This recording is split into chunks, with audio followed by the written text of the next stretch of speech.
Welcome to Signature TV News. I am Barry Kumo Ado. In the headlines, UK's newly elected Starmer makes first speech as Prime Minister. Tinubu congratulates new UK PM on election victory. Pro-Fubara lawmakers to challenge appeal court verdict. Plus, President Biden hosts 4th of July celebration at the White House. Details in a moment.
Newly elected British Prime Minister Keir Starmer made his first speech as leader outside Downing Street on Friday after his Labour Party won a national election with a huge majority. Greeted in Downing Street by a large crowd of cheering aides and supporters after formally accepting the King's invitation to become Prime Minister, Starmer's first address made the case for moderate politics to repair voters' broken trust.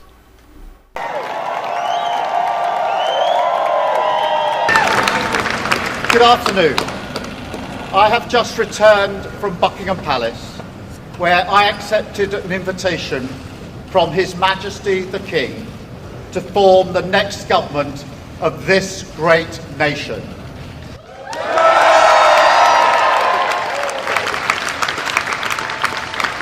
I want to thank the outgoing Prime Minister Rishi Sunak.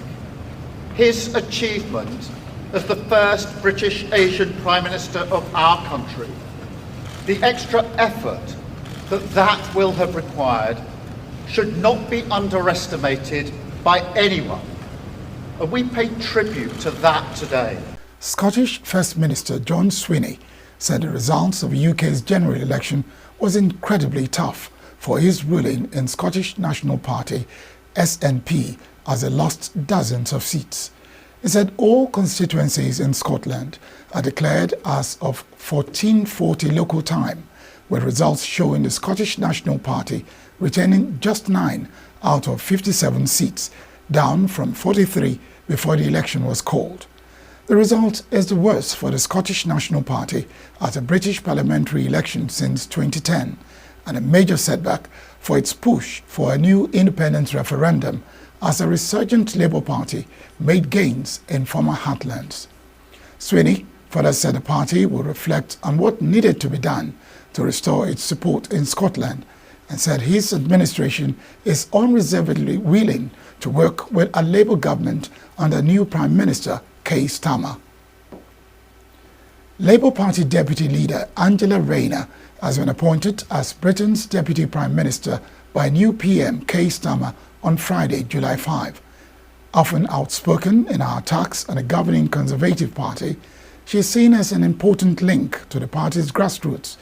This is all thanks to her former career as a care worker and trade unionist prior to being elected as a lawmaker in 2015.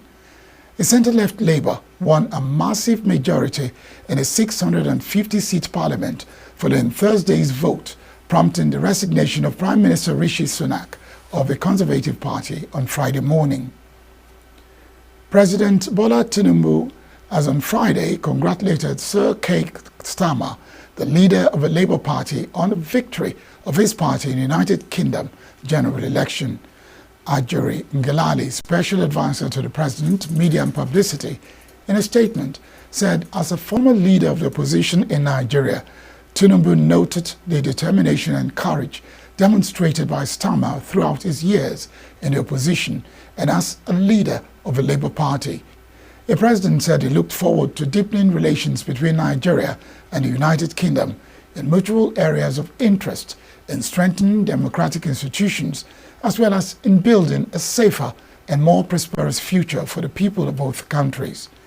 Reports have it that the Labour Party secured a landslide victory in the UK election to end 14 years of Conservative rule.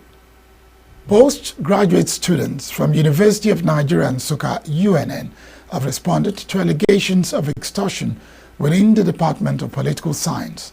This follows a trending post on X by Arise TV anchor Rufai Oseni, which sparked widespread attention. Signature TV correspondent Chinemere Ikegbunam visited the university to investigate, and that report will come your way later. Corruption on campus, particularly extortion, reflects broader societal issues and highlights the need for value reorientation among university authorities, staff, and students. Nigerian universities often face such challenges, and the recent allegation of University of Nigeria Nsukka UNN have gained significant online traction. Any school or institution that such thing happens, it has a direct or indirect approval from the head of that school, vice chancellor or rector, whoever is in charge of the school. Because during the time of Reverend Professor Nebo, he was strict on that, and whichever lecturer that was caught doing that was sanctioned. And so the fear was prevalent on them, and it stopped. The university management has issued a statement asserting that the institution's regulation prohibits any form of extortion from both postgraduate and undergraduate students. An investigation into the allegation is underway, with postgraduate students in the political science department responding to the claims. Extortion is, just like I said before, is something that is happening in Nigerian tertiary institutions. But the one that I actually heard of in political science department, University of Nigeria, is simply not actually how it happened. Because I, as a member of the class, I actually know that the head of the department did not authorize any payment of any sort, and there is no evidence on ground showing that the head of the department authorized any payment of any sort. I know actually that departments and students actually on their own may decide to embark on projects to maybe renovating their class or doing any one project or the other for the benefit of their department. But the issue that is trending, and I think is actually allegation against the head of Department of Political Science. Vande Tahav, a political science postgraduate student, debunked the extortion claims in a voice recording. He attributed the perceived corruption in Nigerian universities to a recent generation of students unwilling to engage in rigorous academic work, preferring shortcuts to graduation. And for everything I've paid, there's a receipt raised for me. For all my payments, I ensure they are receipted. There's a receipt raised for all my payments from acceptance later when I was offered the admission to the school fees itself, to the levies for entrepreneurial training, to the PGS. All those ones are receipted. I think it's not properly to accuse the system or the handlers, that is the lecturers, the administrative staff. But we also need to look at how much is this generation willing to put in to learn.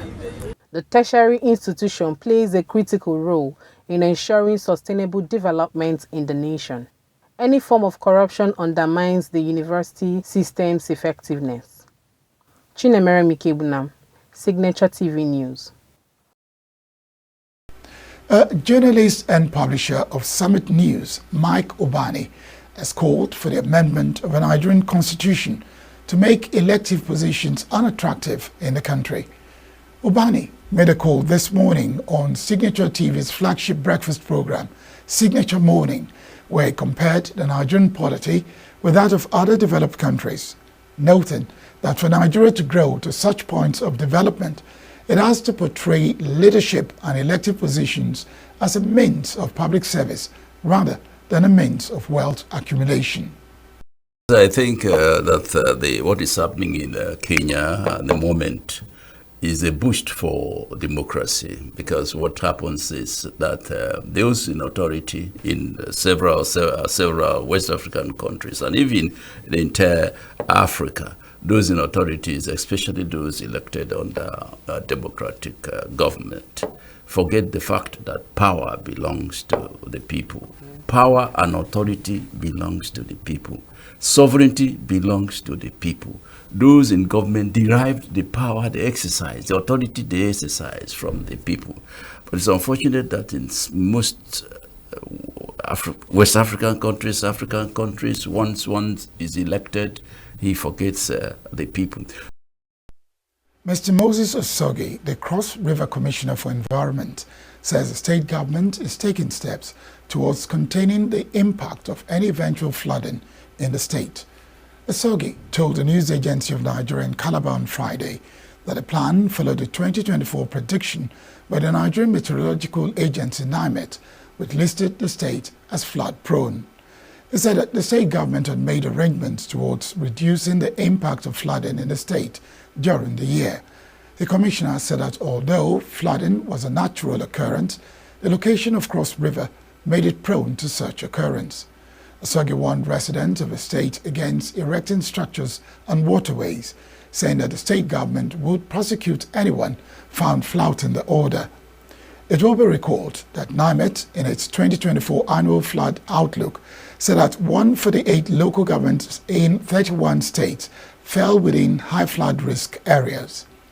Only recently, Joseph Utsev, the Minister of Water Resources and Sanitation, said that some states had already started experiencing varying levels of flooding and its associated disasters.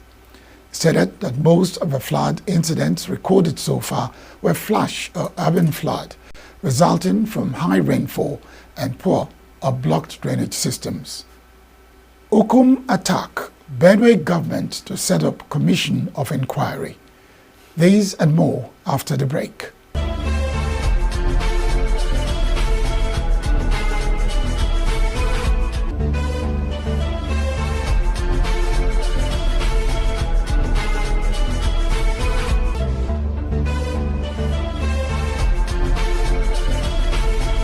Governor Hyacinth Alia of Benue State says his administration will set up a commission of inquiry to probe the recent security breach in Ukum local government area of the state. Alia will disclose this during a state broadcast on Friday in Makurdi, said that his administration had exhausted its patience with bandits in the state. Armed men had on Tuesday night attacked Ayati village in Ukum local government, killing 6 persons. News Agency of Nigeria reports that the killings led to a peaceful protest in Zakibiam on Wednesday, giving opportunity to bandits who hijacked and caused unimaginable destruction of public and private property. He said full military action has been declared to tackle the menace of armed bandits terrorizing the Sakinra axis of the state.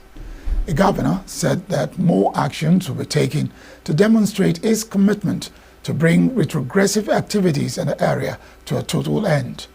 He said he would no longer guarantee the olive branch he has several times extended to them in the past. Alia, who expressed sadness over the entire incident, said he had no choice but to declare a curfew in the area. He said that his administration will not sit back and allow anyone or a group to frustrate the peace of the state and destabilize its government.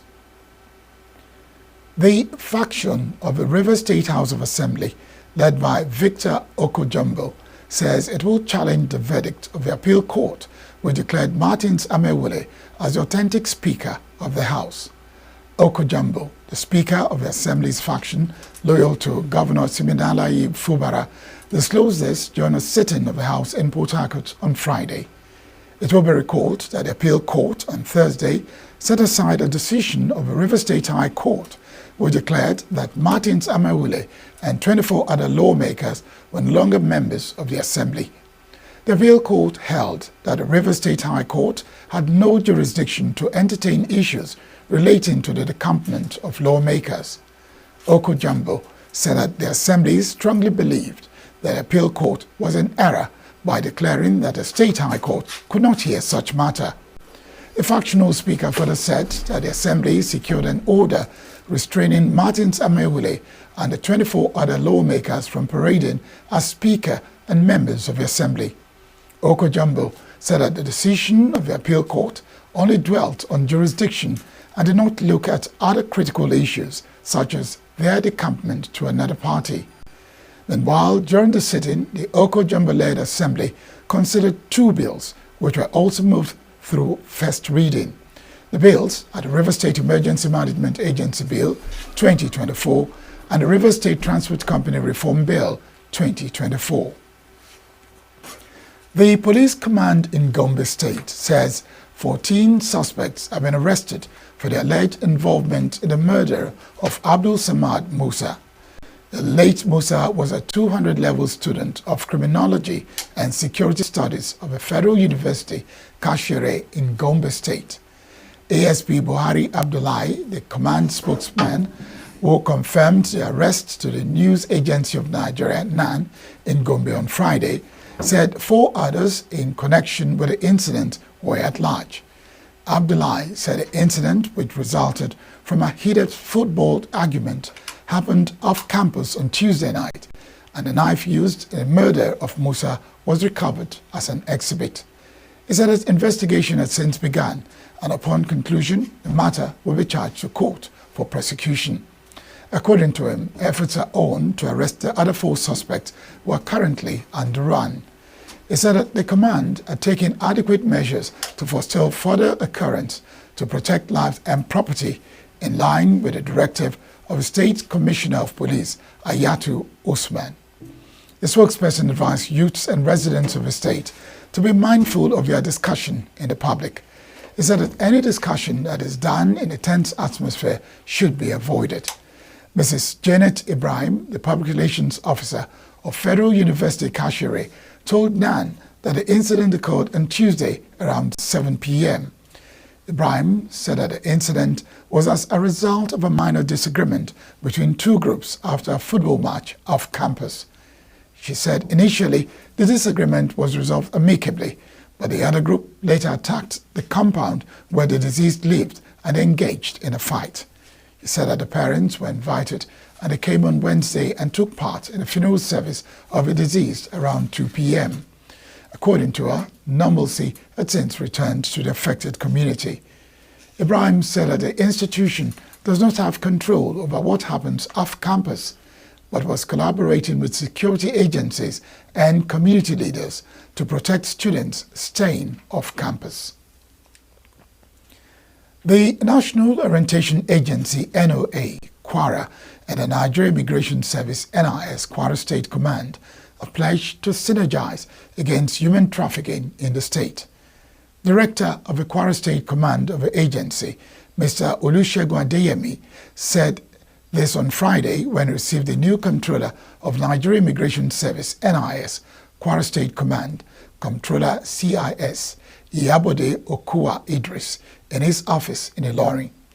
National Orientation Agency State Director and the Comptroller discussed areas of collaboration between the 2 agencies, particularly in the campaign against human trafficking. They also explored ways to strengthen the partnership in promoting national security, public awareness, and community engagement. Comptroller Okoa Idris expressed appreciation for the warm reception and commended the National Orientation Agency for its efforts in sensitizing the public on germane issues, including the dangers of human trafficking. She said the Nigerian Immigration Service was committed to combating human trafficking and other border crimes. The comptroller further emphasized the need for public awareness and education in preventing human trafficking. The Nigerian Immigration Service boss praised the National Orientation Agency effort in promoting national security and expressed her commitment to a fruitful partnership. On its part, Adeyemi said the meeting was a significant step towards strengthening interagency collaboration in Kwara State. The National Drug Law Enforcement Agency, NDLEA, is to collaborate with all stakeholders, including traditional rulers and community gatekeepers, to ensure that the scourge of substance abuse and illicit drug trafficking is stamped out from communities across the country. The NDLEA chairman, retired Brigadier General Buba Marwa, made this known on Friday in Abuja when he received the Dean of Abo, Benjamin Benoba, on a visit. Earlier, the traditional ruler sought partnership with the NDLEA to end the activities of drug dealers in his kingdom. This, is said, emanates from the devastating effects of illicit substances destroying the lives of youths and adults all over the world. He added that his partnership with NDLEA was also to send a strong message to drug dealers that their time is up in his kingdom. The Nigeria Customs Service, NCS, Ogun Area 1 Command, has solicited the support of security agencies and traditional rulers to curb smuggling and other economic crimes in border communities. A statement on Friday by the command spokesman, Mr. Ahmed Oloyede, quotes the new Customs Area Controller, Mr. James Ojo, as making the appeal during a courtesy visit to the Alake of Egbaland, Oba Adedotun Badebo in Abeokuta. Ojo said that the visit was to foster sustainable collaboration and synergy to enhance economic growth and security along Nigeria's border with the Republic of Benin through intelligence sharing and collaborative anti-smuggling operations. He expressed deep appreciation to traditional rulers for their unwavering support to the service and emphasized the crucial role they play in maintaining peace and order and security within their communities. The comptroller highlighted the importance of leveraging the traditional institutions' influence and insight to enhance border security and combat smuggling activities effectively. The statement said that the comptroller also visited heads of other security agencies to underscore the need for continuous and robust collaboration among security agencies. The sister security agencies visited included the Nigeria Police Force, 35 Artillery Brigade, Nigerian Army, Federal Road Safety Corps, Defense Intelligence Agency, and Nigeria Correctional Service, among others. Ojo said that the purpose of his visit to the heads of the security agencies was to extend his hands of fellowship to them and to solicit their cooperation to tackle the challenges posed by smuggling and other cross-border crimes. The customs boss emphasized the strategic importance of Ogun State's border with the Republic of Benin and the need for a united front in combating smuggling and other economic crimes. Ojo expressed optimism about the positive outcome of his visit, which would strengthen the relationships with traditional rulers and security agencies. The National Primary Health Care Development Agency, NPHCDA, has announced a concerted effort to enhance public health and ensure widespread vaccine access by collaborating with religious and traditional leaders. The agency stated that the strategic partnership leveraged the influential roles of the leaders to promote vaccine acceptance and uptake across communities, particularly in areas where vaccine hesitancy remained a challenge. Dr. Muyi Aina, Executive Director of the agency, said this in an interview with the News Agency of Nigeria on Friday in Abuja. Aina mentioned that the initiative aimed to shape community perspectives, foster open dialogue, and set health priorities, aligning with the broader goal of achieving universal health coverage, UHC, by 2030. He said that by engaging religious and traditional leaders, the agency hoped to harness their moral influence to address vaccine hesitancy and misinformation, thereby increasing vaccination rates. He said that the initiative was a significant step towards achieving the broader objective of universal health coverage by 2030. He said that the success of this initiative hinges on the active involvement of every individual within the community. With the backing of these respected community figures, he said that the campaign was poised to create a more informal and health-conscious populace. Up ahead, Switzerland train ahead of facing England in Euro quarterfinals. Join us shortly.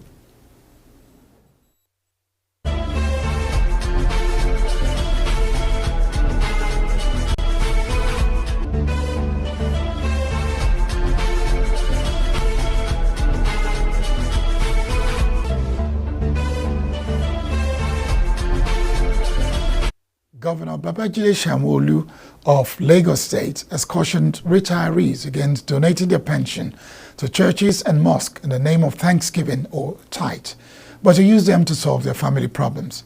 He gave the advice during the 105th batch of retirement bond certificate presentation ceremony to retirees in the state on Thursday. The governor said the payment of a pension was a testament to the unwavering commitment of the Lagos State government to its retirees. The Kogi State House of Assembly has extended the tenure of Transition Committee Chairman by another 6 months.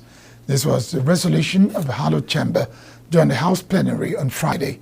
Extension of the tenure of a Transition Committee Chairman is sequel to a letter sent to the House by Kogi State Governor Ahmed Usman Ododo. Governor Ododo in the letter posited that the paucity of funds and the state's high wage bill are some of the reasons why local government elections cannot be conducted in the state. Speaker of the State House of Assembly, Umaru Yusuf, who read the letter, charged the Transition Committee Chairmen to be good ambassadors of their respective local governments. Signature TV gathered that the tenure of the 21 Transition Committee Chairmen in Kogi State is expected to expire on the 8th of July 2024. Following the approval by the House, Transition Committee Chairmen are now expected to vacate their offices on 8 January 2025, when the local government election will be duly conducted.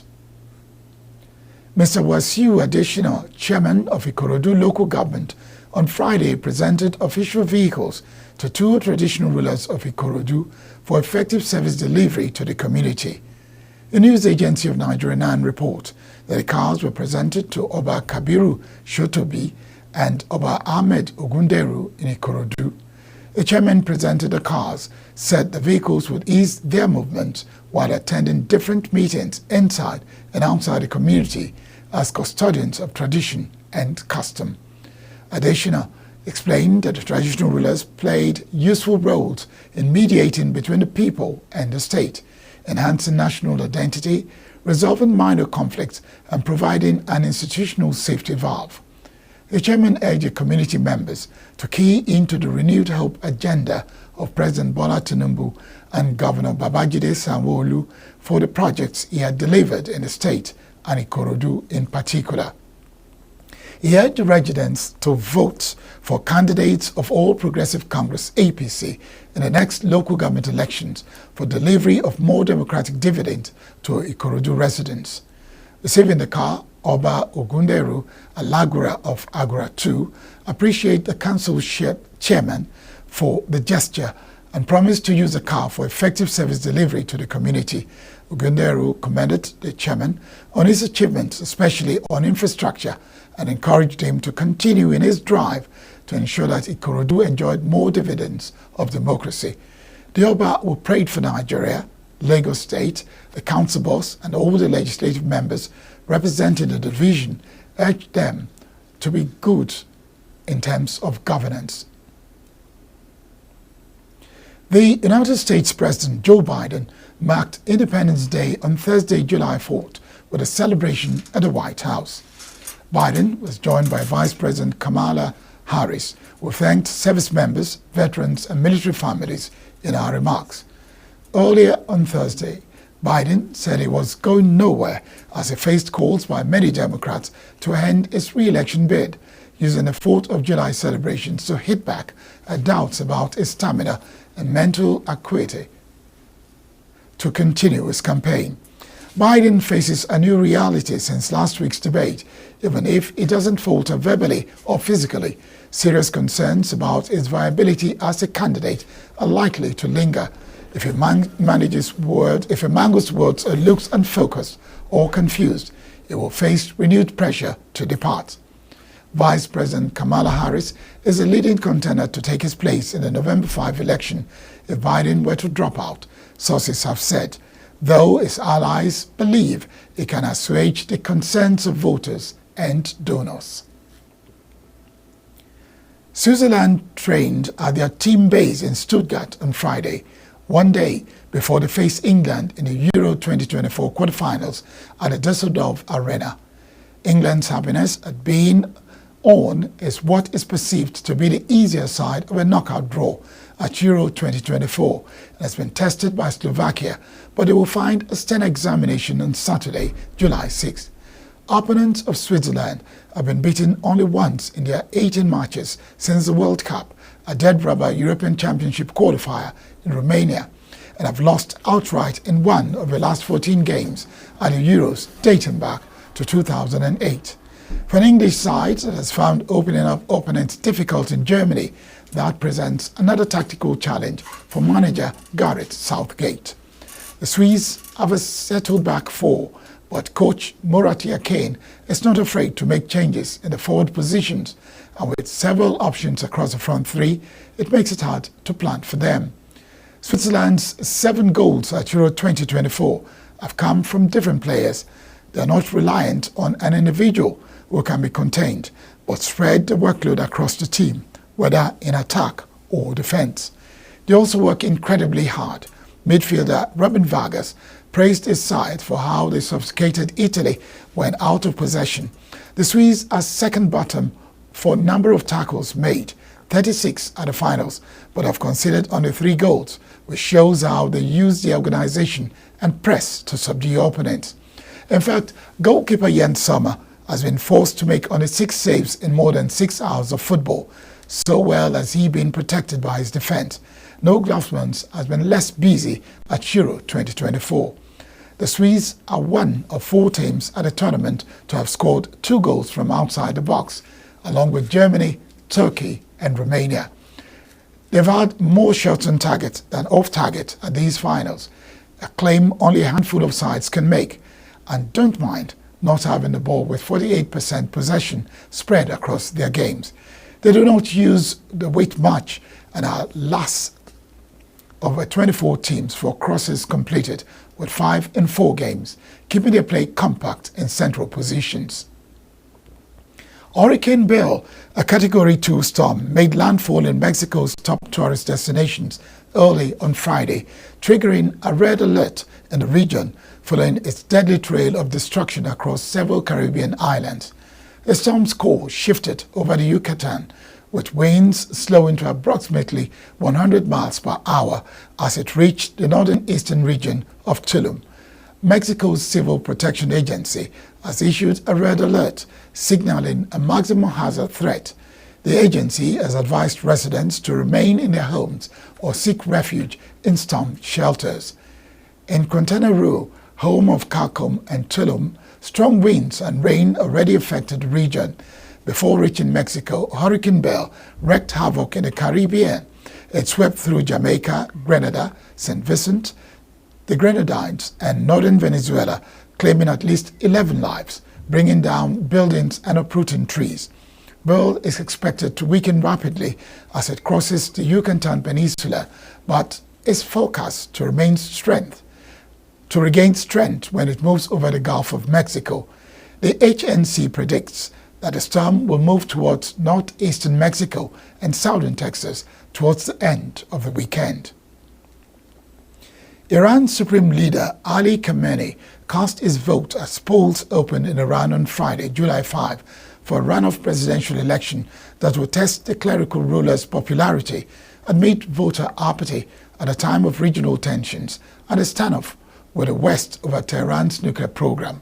State TV said polling stations opened their doors to voters at 8 a.m. local time. Polling will end at 6 p.m., but I usually extend it until as late as midnight.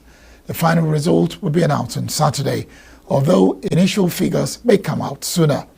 The runoff follows a June 28 ballot with historic low turnout when over 60% of Iran voters abstained from the snap election for a successor to Ibrahim Raisi following his death in a helicopter crash. The low participation is seen by critics as a vote of no confidence in the Islamic Republic. The vote is a tight race between low-key lawmaker Masoud Pezeshkian, the sole moderator and original field of 4 candidates, and hardline former nuclear negotiator Saeed Jalili. That's the news on this hour. I am Barikumo Ado. Thanks for watching.